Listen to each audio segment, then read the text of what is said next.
السلام علیکم ورحمۃ اللہ تعالی وبرکاتہ۔ حضرت ایک سوال ہے کہ اگر کسی مسلمان کے گھر بچہ پیدا ہو اور پیدا ہونے کے بعد انتقال ہو جائے تو کیا وہ بچہ جنتی ہے؟ وعلیکم السلام ورحمۃ اللہ تعالی وبرکاتہ۔ آپ کا سوال اگر بچپنے میں بالغ ہونے سے پہلے انتقال ہو گیا تو کیا وہ بچہ جنتی ہے؟ ماں ایک تو بڑی ناز و نخرے کے ساتھ اپنے بچے کو پال پوس کر بڑا کرتی ہے، اور باپ بھی اس بچے کی ماں یعنی اپنی بیوی کا بالخصوص خیال رکھتا ہے ان دنوں میں جب وہ بچہ 9 ماہ تک اپنے ماں کے پیٹ میں رہتا ہے۔ جب 9 ماہ تک پیٹ میں رہنے کے بعد بچے کی ولادت ہوئی، جب وہ بچہ پیدا ہوا، اس کے بعد معلوم ہوتا ہے کہ پیدا ہونے کے بعد کچھ دن زندگی گزارا، پھر اس کا انتقال ہو جاتا۔ ایک تو 9 ماہ تک رکھا، بڑے ناز و خصوصی توجہ دے کر اپنے آپ پر خصوصی خیال رکھا ماں نے، باپ نے اپنی بیوی کا خیال رکھا اس بچے کی وجہ سے۔ اس کے باوجود اس کے بعد پھر یہ 9 ماہ تک رکھنے کے بعد بچے کی ولادت ہوتی ہے، اور جب ولادت ہوتی ہے تو ولادت ہونے کے بعد پھر اس بچے کا انتقال ہو جاتا ہے۔ اب کچھ دن رہنے کے بعد انتقال ہو جاتا ہے تو کتنا درد ہوتا ہوگا اس ماں کو، کتنی تکلیف ہوتی ہوگی اس ماں کو، کتنی پریشانی ہوتی ہوگی کہ باپ کو۔ یہ بات لامحالہ اس ذہن میں یہ سوال آتا ہے کہ اگر تو اس کا اجر جو ماں نے 9 ماہ تک پیٹ میں رکھا، اس ماں کو کیا اجر ملا؟ باپ جو اپنی بیوی کا اس بچے کی وجہ سے جو خیال رکھا، اس کے باپ کو اس کا بینیفٹ کیا ملا؟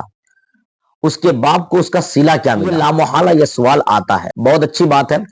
دیکھیے، سب سے پہلی بات تو یہ ہے کہ بچے کی ولادت جب ہوتی ہے تو اسی وقت سے اس بچے پر شریعت کا قانون لاگو نہیں ہوتا ہے، یعنی جو شریعت کا حکم ہے، شریعت کے جو قوانین ہیں وہ لاگو نہیں ہوتے ہیں۔ کسی بچے پر شریعت کا قانون لاگو ہونے کے لیے اس کا بالغ ہونا ضروری ہے۔ اب بچہ بالغ ہوگا تب اس پر شریعت کا حکم لگے گا، اور اگر شریعت کے حکم لگنے سے پہلے یعنی بالغ ہونے سے پہلے اس بچے کا انتقال ہو گیا، پیدا ہوا، پیدا ہونے کے بعد 2-4 سال 5 سال دنیا میں رہا، اور اس کے بعد اس بچے کا انتقال ہو گیا، جب شریعت کا حکم ہی نہیں لگا، بالغ ہونے کے بعد جب بچہ بڑا ہوتا ہے اس کے بعد خدا کی باتوں کو نہیں مانتا ہے تو پھر نافرمانی کرنا ہی انسان کے لیے جہنم اور جنت کا سبب بنتا ہے۔ اب جب جنت اور جہنم کا سبب نافرمانی کی وجہ سے بنی تو اس بچے پر شریعت کا حکم لگا ہی نہیں، اور جب لگا نہیں شریعت کا حکم، ایسے بچے کے ساتھ رب تبارک و تعالی کیا کرتا ہے؟ ایسا بچہ یقینی طور پر جنتی ہے، کیونکہ ہر انسان جانتا ہے کہ جب کوئی انسان گناہ ہی نہیں کرے گا تو جنتی ہوگا۔ حوالے کے طور پر جیسا کہ سیدی سرکار اعلی حضرت امام احمد رضا خان فاضلی بریلوی رحمت و رضوان ارشاد فرماتے ہیں کہ جس مسلمان کے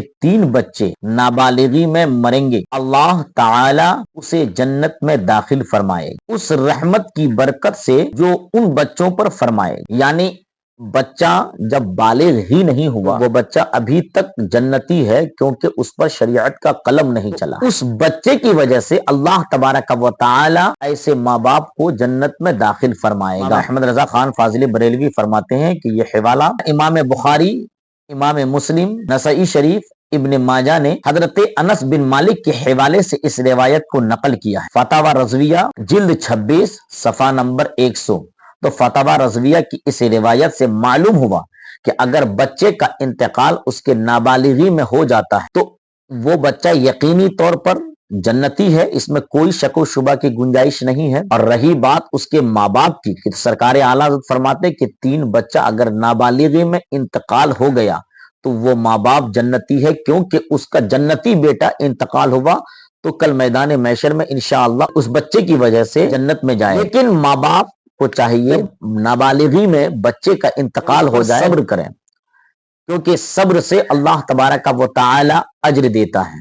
لیکن اگر اس میں شکوہ گلا اور اس کے علاوہ سینہ پیٹنا، اس کے علاوہ ساری چیزیں کہیں، خدا کے بارے میں نازیبا کلمات کہے، تو ایسی حالت میں ایسا شخص اجر سے محروم ہو جاتا ہے۔ اس لیے بالغ ہونے سے پہلے اگر بچے کا انتقال ہو گیا تو وہ بچہ بھی جنتی ہے، اور جس ماں باپ نے اس پر صبر کیا تو وہ ماں باپ بھی جنتی ہے۔ واللہ اعلم ورسولہ اعلم بالصواب۔ اگر یہ ویڈیو آپ کو اچھی لگی ہو، آپ کی جانکاری کے لیے چینل کو سبسکرائب کریں اور شیئر کریں۔ السلام علیکم ورحمۃ اللہ تعالی وبرکاتہ۔